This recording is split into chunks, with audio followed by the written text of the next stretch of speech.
Because I Said So, John Hammond.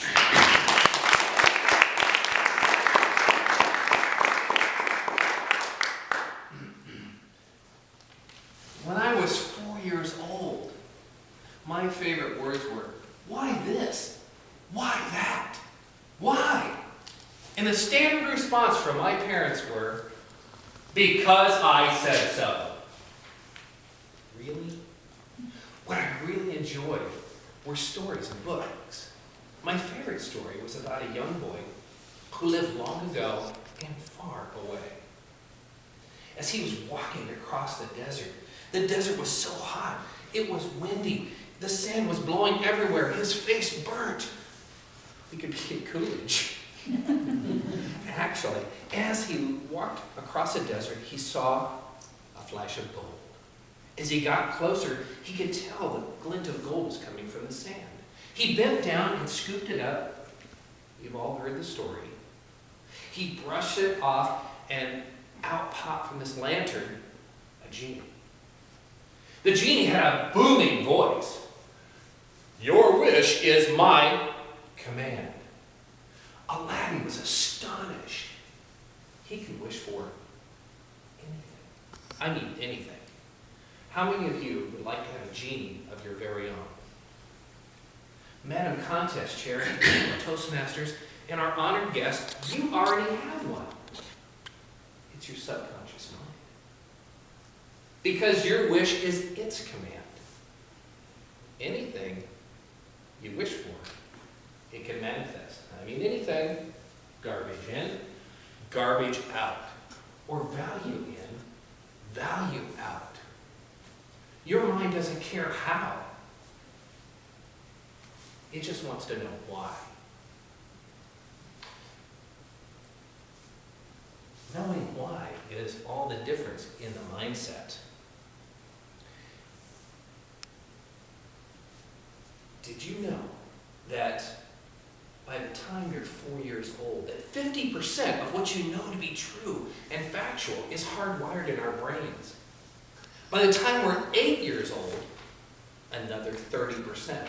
So at 8 years old, 80% of what we know to be true is hardwired in our brains. All this comes from experiences, what we hear from others, and what we hear from ourselves.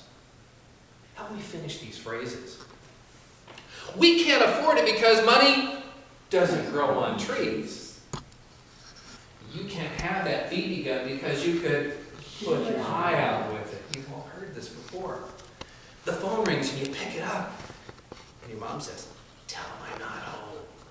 You've already made up that you're not worthy of money.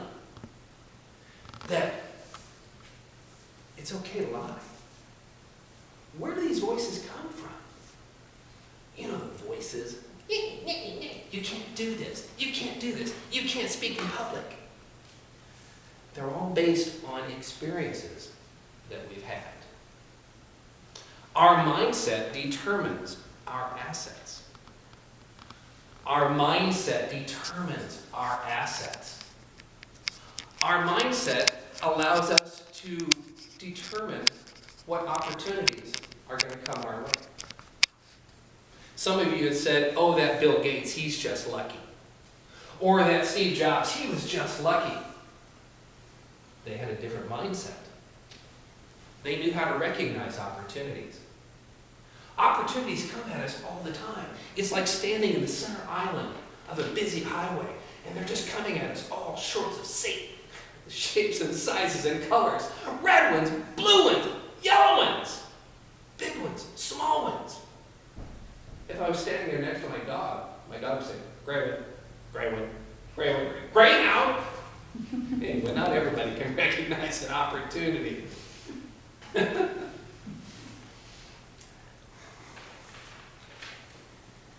These mindsets are definitely our greatest assets. What would you say would be our most valuable asset? Some of you would say our health, wouldn't you say? 35 years old, there was a man who was a dedicated father and a dedicated husband. Very successful businessman. So successful that he had his own plane. He was flying at about 20,000 feet, and the plane malfunctioned, and it crashed. He shouldn't have lived. He actually broke his C1 and C2 vertebrae in his neck. His spinal cord was crushed. He lost all function, all command of his bodily functions.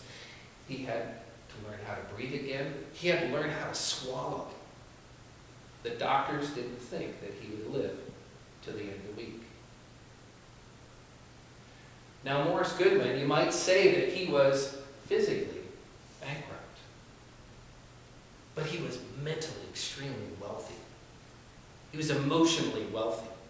His mindset was focused on another reality. His mindset was actually his greatest asset.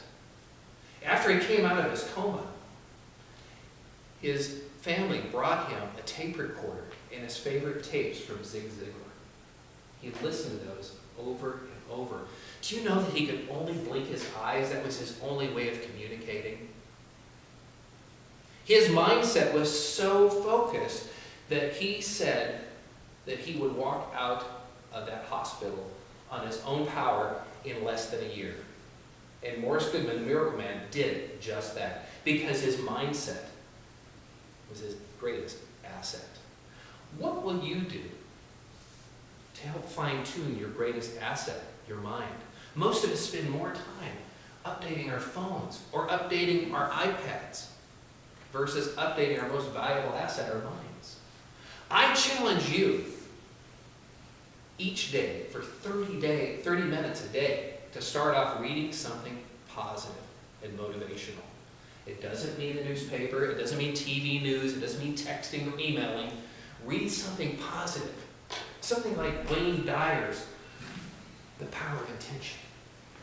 You try this for 30 days, 30 minutes a day, and I assure you that it will make a difference. Why? Because I said so. That's